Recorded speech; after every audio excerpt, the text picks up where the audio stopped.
Hello students, मैं हूं मनीष शंकर तिवारी और आप लोग देखना शुरू कर चुके हैं ई क्लासेस बाय मनीष सर। अच्छा, परिणाम से हमको याद आता है कि राजनीति विज्ञान को हम 2 साल से पढ़ रहे हैं और लोकतंत्र के बारे में हम काफ़ी कुछ जान और समझ भी गए हैं। परंतु किसी देश में लोकतंत्र सही ढंग से काम कर रहा है या नहीं कर रहा है, इसे कैसे परखेंगे? मतलब लोकतंत्र के परिणाम क्या हैं, ये कैसे जानेंगे? अब हमको कक्षा 10वीं में अपना परीक्षा परिणाम बनाने के लिए, अपना परीक्षा परिणाम अच्छा करने के लिए लोकतंत्र के परिणाम को समझना होगा। तो चलो, बिल्कुल टेंशन की कोई बात नहीं है।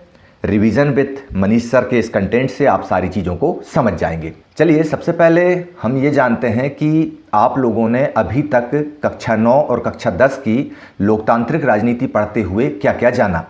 लोकतंत्र क्या करता है, लोकतंत्र से हमको किन परिणामों की अपेक्षा होती है, लोकतंत्र क्या वास्तव में हमारी सारी उम्मीदों को पूरा करता है, और फिर लोकतंत्र के परिणामों का मूल्यांकन हम कैसे करेंगे। क्या लोकतंत्र हमारी गरीबी, हमारे सम्मान, हमारे स्वाभिमान, हमारे सामाजिक टकराव, हमारी आज़ादी सभी को सहेज के रख पाता है? आज इन सभी सवालों का जवाब हम इस अध्याय में जानेंगे और समझेंगे।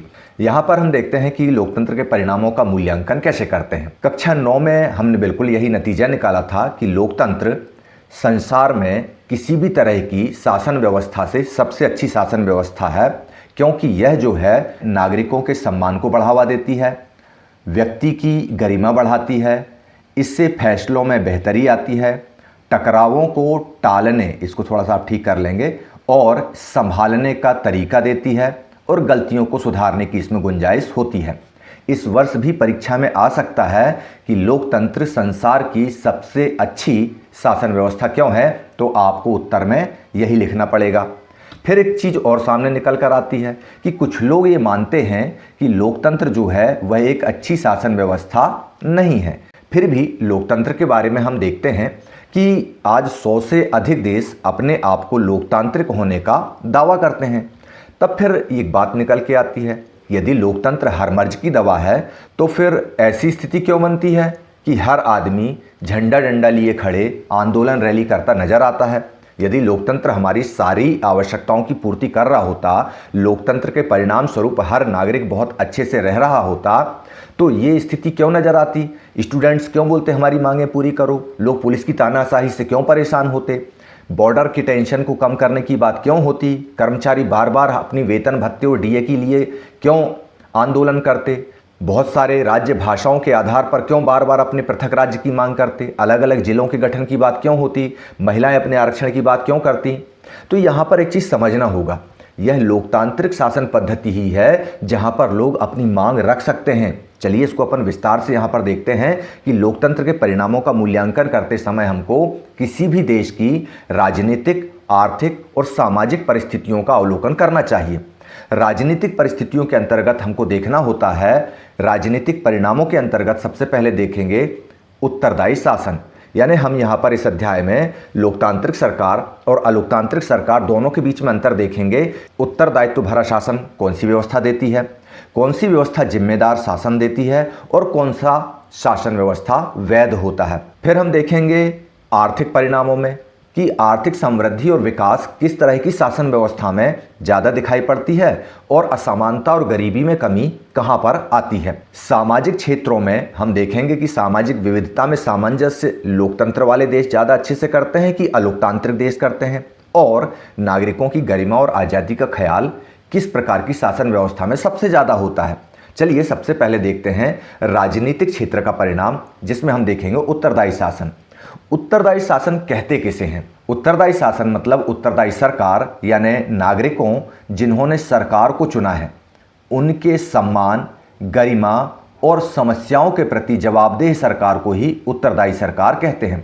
परीक्षा में आ सकता है उत्तरदायी सरकार किसे कहते हैं, तो आपको लिखना पड़ेगा कि वह सरकार जो अपने देश के नागरिकों के सम्मान, नागरिकों की गरिमा, नागरिकों की समस्या के प्रति जवाबदेह हो, उसे ही उत्तरदायी सरकार कहते हैं।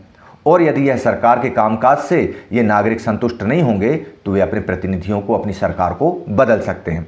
चलिए, अपन अलोकतांत्रिक सरकार और लोकतांत्रिक सरकार में इस अंतर को समझते हैं। अलोकतांत्रिक सरकार को विधायिका का सामना नहीं करना पड़ता। आपने चीन और पाकिस्तान के उदाहरण कक्षा 9 में बहुत अच्छे से देखे हैं। साथ ही साथ आपने इस संबंध में श्रीलंका और बेल्जियम का उदाहरण भी देखा है। लोकतांत्रिक सरकार को विधायिका का सामना करना पड़ता है, उसे जवाबदेही देना पड़ती है, क्योंकि वहां पर विपक्ष होता है। हमने राजनीतिक दल वाले अध्याय में पढ़ा है अभी कि विपक्ष जो है सरकार की रीति और नीतियों पर उंगली उठा सकता है, और विपक्ष को भी हम नागरिक ही चुनते हैं। अलोकतांत्रिक सरकार अल्पसंख्यक और बहुसंख्यक से कोई मतलब नहीं रखती, उसको अपनी मनमानी करनी होती है। जबकि लोकतांत्रिक सरकार में प्रत्येक वर्ग के प्रति सरकार की जिम्मेदारी होती है। अलोकतांत्रिक सरकार फैसले लेने में भले तेजी दिखाए, लेकिन उसके फैसले जरूरी नहीं कि वे प्रभावी हों, और साथ में यह भी जरूरी नहीं है कि जनता उसे स्वीकार कर ले। आप उत्तर कोरिया का उदाहरण देख लें, आप चीन का उदाहरण देख लें, आप पाकिस्तान का उदाहरण देख लें। वहाँ की सरकारें जो फैसले लेती हैं, जरूरी थोड़ी है कि जनता उसे स्वीकार कर ले। लेकिन अगर हम भारत की बात करें तो देरी से फैसला भले हो जाए, लेकिन प्रभावी होता है और आम जनता के द्वारा स्वीकार होता है। इसीलिए तो लोकतंत्र बेहतर शासन व्यवस्था है, क्योंकि लोकतंत्र भले ही कोई जादू की छड़ी नहीं है कि जो हर समस्या का समाधान तत्काल कर दे, लेकिन जनता को इसमें खुद अपने लिए अवसर बनाने के लिए और आगे बढ़ने के लिए पूरे चांसेस होते हैं। इसीलिए तो हर लोकतांत्रिक देश में कम से कम उत्तरदायी, जिम्मेवार और वैध शासन होना ही चाहिए। तो इस तरह से आप लोगों ने उत्तरदायी शासन जान लिया। चलिए अपन आगे देखते हैं जिम्मेवार शासन क्या होता है। भैया उत्तरदायी शासन, जिम्मेवार शासन और वैध शासन, तीनों में अंतर बहुत स्पष्ट कर लेना। उत्तरदायी शासन में लोकतांत्रिक व्यवस्था की सरकार अपने नागरिकों के प्रति उत्तरदायित्व की भावना से पूर्ण होती है, उनके सम्मान स्वाभिमान की रक्षा करती है।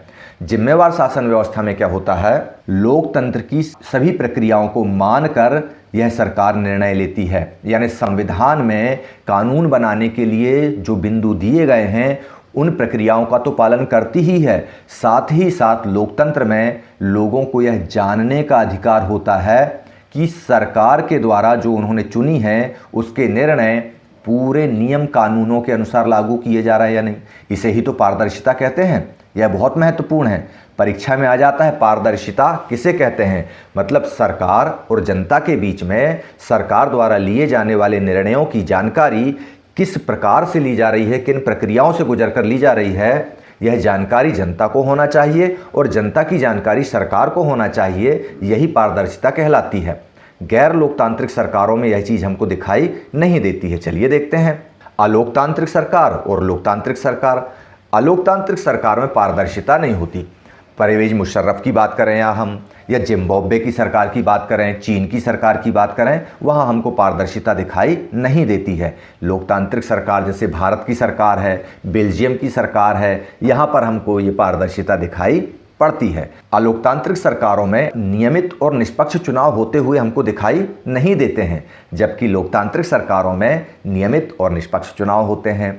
अलोकतांत्रिक सरकार में जनता को सूचनाओं का अभाव होता है। सरकार क्या कर रही है, क्या नहीं कर रही है, यह जनता को नहीं बताया जाता। लेकिन लोकतांत्रिक सरकार में सूचना का अधिकार दिया जाता है। यानी आपसे प्रश्न पूछा जा सकता है कि भारत देश में सूचना का अधिकार क्या होता है, तो इसका उत्तर आप लिखेंगे, सूचना का अधिकार पारदर्शी शासन व्यवस्था के अंतर्गत ऐसी व्यवस्था है जिसमें सरकार से जनता किसी भी निर्णय की जानकारी प्राप्त कर सकती है।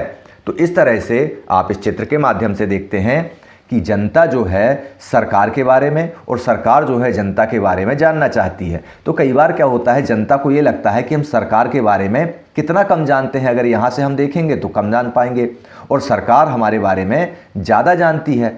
यह हमारे और बहुत सारे लोगों के दिमाग में सवाल होता है कि सरकार को हमारी सारी जानकारी है, लेकिन हमको सरकार के बारे में पता नहीं चलता। तो सरकार की जानकारी हमको कैसे मिले, इसके लिए सूचना का अधिकार होता है, और यही पारदर्शी शासन व्यवस्था के अंतर्गत जिम्मेवारी भरा शासन कहलाता है। इसके बाद अगला देखते हैं अपन वैध शासन। वैध शासन किसे कहते हैं?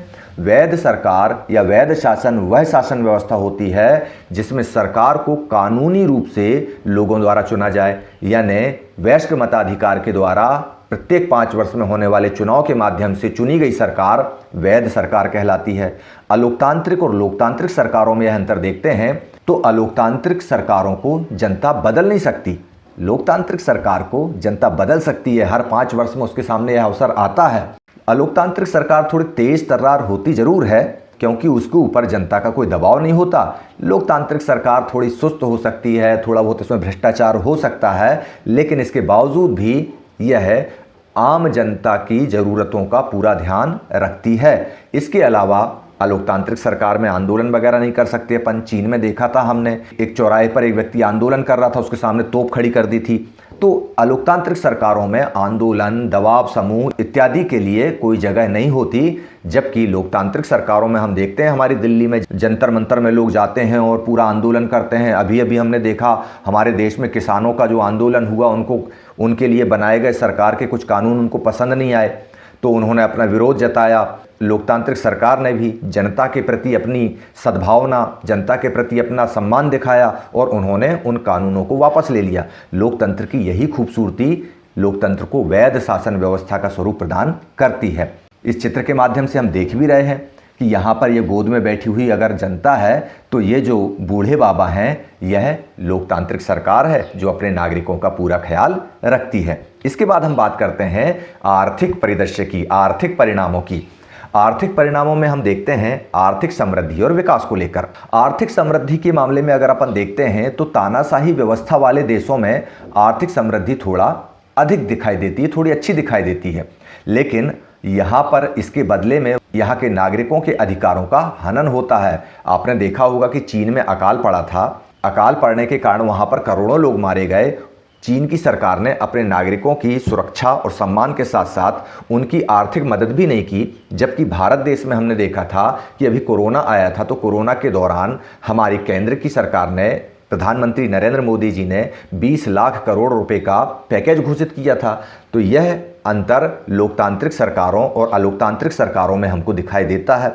अलोकतांत्रिक सरकारें आर्थिक मामलों में बेहतर हो सकती हैं, लेकिन वे नागरिकों का सम्मान या नागरिकों के अधिकारों की रक्षा नहीं कर पाती हैं, जबकि लोकतांत्रिक सरकारों में भले ही आर्थिक विकास की दर कम हो, लेकिन नागरिक पूरे सम्मान के साथ आगे बढ़ सकता है। अलोकतांत्रिक सरकार अपनी जनता पर जबरदस्ती टैक्स लाद सकती है, लेकिन अगर लोकतांत्रिक सरकार में यह स्थिति बनी तो जनता उसके खिलाफ खड़ी हो जाती है। हालांकि हमने अर्थशास्त्र में पढ़ा है कि किसी भी देश की आर्थिक स्थिति, वहाँ की जनसंख्या का आकार, वैश्विक स्थिति, विदेशों से उसके मिलने वाले सहयोग, इन कारकों पर भी निर्भर होता है और इन सभी चीज़ों में लोकतांत्रिक व्यवस्था बेहतर होती है। इसको हम पुनः उत्तर कोरिया के उदाहरण से देख सकते हैं कि उत्तर कोरिया की वैश्विक स्थिति और विदेशी सहयोग अच्छा नहीं है, वहाँ की आम जनता जो है परेशान रहती है। भारत की जनसंख्या भले ही बहुत ज़्यादा है, लेकिन यहाँ पर वर्ग सामंजस्य अच्छा है। तो इस तरह से लोकतांत्रिक व्यवस्था जो है इन सभी चीज़ों को सहेज कर रखती है। एक सर्वे में बताया गया है कि सन 2000 से 2006 के बीच में अगर धन के बंटवारे की बात करें तो सबसे ज़्यादा धनी लोगों के पास में है या मध्यम वर्ग के पास। आम जनता ऐसी है जिसके पास में धन है ही नहीं है। तो ये परिस्थितियां हो सकती हैं, लेकिन इसके बावजूद भी लोकतांत्रिक व्यवस्था वाले देशों में आम जनता को आर्थिक विकास के संपूर्ण अवसर उपलब्ध होते हैं। यह चीज़ें अलोकतांत्रिक सरकारों में दिखाई नहीं देती हैं। इसके बाद हम देखते हैं आर्थिक क्षेत्र में असमानता और गरीबी से किस तरह से लड़ा जाता है। लोकतंत्र ने भले ही हमने पीछे देखा कि प्रभावी ढंग से काम ना किया हो, परंतु यहाँ पर एक अच्छी चीज़ है कि अमीर वर्ग का प्रतिनिधि हो या गरीब वर्ग का प्रतिनिधि हो, दोनों को बराबरी की वजनदारी दी गई है। यह किसी अन्य शासन व्यवस्था में हमको दिखाई नहीं देती है। अगर आप हमारी संसद भवन में जाते हैं तो आप देखते हैं कि एक सांसद की वार्षिक आय जो है वह हमको 600 करोड़ दिखाई देती है। तो हमको दूसरी तरफ एक ऐसा सांसद भी दिखाई पड़ जाता है जिसके पास में अपने पैरों के लिए चप्पल खरीदने का भी पैसा नहीं है, लेकिन दोनों को समान अधिकार मिले हुए हैं, दोनों की वजनदारी समान है, दोनों को संविधान ने समान रूप से अपने क्षेत्र में कार्य करने के अवसर प्रदान किए हैं। इसको भी हम अलोकतांत्रिक और लोकतांत्रिक ढंग से अगर समझेंगे तो देखेंगे कि अलोकतांत्रिक सरकारों की राष्ट्रीय आय हमको अधिक नज़र आ सकती है और लोकतांत्रिक सरकारों में राष्ट्रीय आय कम होती है, लेकिन इस राष्ट्रीय आय से अलोकतांत्रिक सरकार अपनी जनता को लाभान्वित नहीं करते हैं। लोकतांत्रिक सरकारों में जनता को अधिक लाभ मिलता है। निराश्रित पेंशन की बात कर लें हम, या लाडली लक्ष्मी की बात कर लें हम, या लाडली बहना की बात कर लें हम, इस तरह की लाभ जो है लोकतांत्रिक सरकारों में ही हमको दिखाई देते हैं, अलोकतांत्रिक सरकारों में ये चीज़ें दिखाई नहीं देती हैं। इसके बाद अपन लोकतंत्र की आर्थिक उपलब्धियों का अगर एक सर्वे करते हैं तो इस तरह से हमारे पास निकल कर आता है। 50 सालों के सर्वे के दौरान हमने देखा कि लोकतांत्रिक शासन व्यवस्था वाले जितने भी देश हैं उनकी विकास दर 3.95 है, जबकि तानाशाही वाले देशों में 4.42 है, यानी लगभग 0.25 की स्थिति तानाशाही वाले देशों में अधिक है। लेकिन इसके लिए वहाँ के नागरिकोों को भारी कीमत चुकानी पड़ती है। अब तानाशाही वाले गरीब देशों की बात करें और लोकतंत्र वाले गरीब देशों की बात करें तो यहाँ पर 0.6% ही हमको अंतर नज़र आता है। मतलब यह अंतर कोई बहुत बड़ा अंतर नहीं है। इन दोनों चीज़ों की तुलना में अगर हम करें तो हमको लोकतांत्रिक व्यवस्था ही ज़्यादा बेहतर नज़र आती है, क्योंकि अपन ने विकास वाले अध्याय में अर्थशास्त्र में पढ़ा भी है कि हर व्यक्ति केवल इनकम नहीं चाहता, साथ में अपने लिए सम्मान भी चाहता है, सुरक्षा भी चाहता है। इस सारी चीज़ को विकास वाले अध्याय को अपन अगले चैप्टर के रूप में यानी कल शाम 6 बजे देखेंगे। इसके बाद हम चुने हुए देशों की आय की असमानता के बारे में इस चार्ट से देख सकते हैं। चलिए अपन आगे देखते हैं। अब सामाजिक परिणाम हमारे इस लोकतंत्र के सामाजिक परिणाम के रूप में देखते हैं। तब सामाजिक विविधताओं में सामंजस्य कैसे स्थापित किया गया है इसे देखते हैं। सामाजिक क्षेत्र में जब हम देखते हैं तो ये पाते हैं कि अल्पमत और बहुमत की राय कोई स्थायी चीज़ नहीं होती। श्रीलंका में आपने देखा होगा, श्रीलंका में बहुमत की राय यानी बहुसंख्यकवाद स्थापित किया गया था। वहाँ बहुत गहरा विवाद हुआ, गृह युद्ध की स्थिति बन गई थी। लोकतांत्रिक व्यवस्था में बहुमत या अल्पमत कोई महत्व नहीं रखता है, साथ ही समावेशी बहुमत का शासन होता है। परीक्षा में आ सकता है कि समावेशी बहुमत का शासन किसे कहते हैं, तो आपको उत्तर लिखना पड़ेगा धर्म, नस्ल अथवा भाषाई समूह को भी बहुमत में अवसर मिल जाए उसे ही समावेशी बहुमत का शासन कहते हैं। लोकतांत्रिक और अलोकतांत्रिक के संदर्भ में आप देखेंगे तो अलोकतांत्रिक सरकारों में इस तरह के भेदभाव की संभावना ज़्यादा नजर आती है। पाकिस्तान में अल्पसंख्यकों के साथ जबरदस्त भेदभाव होता है। श्रीलंका में हमने देखा अल्पसंख्यक तमिलियंस के साथ भेदभाव हुआ। लेकिन भारत की जब हम बात करते हैं तो इस तरह का भेदभाव सामने नहीं आता है, और अगर कभी कोई स्थिति बनती भी है तो उन टकरावों को संभालने में हमारा लोकतंत्र सक्षम नजर आता है। अलोकतांत्रिक सरकारों में बहुसंख्यकों का शासन हमें स्पष्ट दिखाई देता है, ये हमने देखा, जबकि लोकतांत्रिक सरकारें जो है समावेशी बहुमत के साथ में चलती हैं। इसके बाद में सामाजिक परिणाम का दूसरा स्वरूप हमको नागरिकों की गरिमा और आज़ादी के रूप में दिखाई देता है। इसमें हम देखते हैं कि नागरिकों की गरिमा और आज़ादी के संदर्भ में यहाँ पर नागरिकों को समानता का अवसर प्रदान होता है, जो कि संविधान में हमको दिखाई देता है। अनुच्छेद 14 से लेकर के अनुच्छेद 18 तक मौलिक अधिकारों में ये चीज़ों का वर्णन किया गया है। इसके बाद हम देखते हैं नागरिकों के सम्मान की सुरक्षा की जाती है। हमने विकास वाले अध्याय में देखा है कि एक गरीब मजदूर यह चाहता है कि मुझे केवल पैसे ही ना मिलें, बल्कि मुझे भी ग्राम में प्रतिनिधित्व करने का अवसर मिले, राजनीति में आगे बढ़ने का अवसर मिले। लैंगिक समानता के निरंतर प्रयास लोकतांत्रिक परिणाम में होते हैं, लोकतांत्रिक व्यवस्था में होते हैं। हमने देखा एक अमीर परिवार की जो लड़की है वह भी अपने भाई की तरह समानता के अधिकार चाहती है। किसी भी तरह का भेदभाव जो है नहीं होना चाहिए। निरंतर परीक्षा और जांच परख, यानी यह लोकतंत्र का सबसे महत्वपूर्ण परिणाम है कि नागरिकों की गरिमा और नागरिकों की आज़ादी की सुरक्षा हो रही है या नहीं, इसके लिए निरंतर चेक पॉइंट्स लगे होते हैं। और यह विपक्ष, आंदोलन, दबाव समूह, विभिन्न सामाजिक वर्गों के संगठन, इनके द्वारा किया जाता रहता है। साथ ही साथ नागरिकों के असंतोष पर भी चर्चा होती रहती है। नागरिकों की गरिमा और आज़ादी को लेकर के एक सबसे बड़ा उदाहरण संसार का है रोजा पार्क्स का। आइए देखते हैं रोजा पार्क्स कौन थी। रोजा पार्क्स जो है एक अफ्रीकी अमेरिकी नागरिक थी। मतलब यह वह अमेरिकी नागरिक थी जिसके पूर्वज दास प्रथा के समय पर दास बनकर अमेरिका आए थे, और वहाँ पर श्वेत और अश्वेत वाली जो नस्लीय असमानता थी उसका वो विरोध करती थी। वे नस्लीय समानता का प्रबल समर्थक करती थी। इसीलिए रोजा पार्क्स को नागरिक अधिकार आंदोलन की जननी कहा जाता है। इनका जन्म 1913 में हुआ था। इनके साथ 1955 में एक विशिष्ट घटना घटी। वह घटना ये थी कि जब वे मॉन्टगोमरी अल्बामा की एक बस में बैठी हुई थी तो एक श्वेत यात्री यानी जिसकी चमड़ी का रंग सफ़ेद था, वह यात्री जब रोजा पार्क्स से बोलता है कि इस सीट से उठो, यहाँ पर मैं बैठूंगा, चूँकि मेरा चमड़ी का कलर साफ है और तुम्हारा चमड़ी का कलर डार्क है, तब रोजा पार्क्स ने उसे सीट देने से इनकार कर दिया कि नस्लीय भेदभाव के आधार पर मैं आपकी बात नहीं मानूंगी। और इसके बाद में मॉन्टगोमरी बस का बहिष्कार हुआ। इस बहिष्कार के कारण फिर वहां की सुप्रीम कोर्ट ने फैसला सुनाया कि सार्वजनिक बसों में अलगाव असंवैधानिक है। रोजा पार्क्स को मार्टिन लूथर किंग जूनियर पुरस्कार और अनेक पुरस्कार दिए गए। 92 वर्ष की आयु में उसका निधन हो गया। आपकी परीक्षा में आ सकता है यह बहुत ही इंपॉर्टेंट प्रश्न के रूप में कि रोजा पार्क्स कौन थी। इसे आप बहुत अच्छे से याद रखिएगा।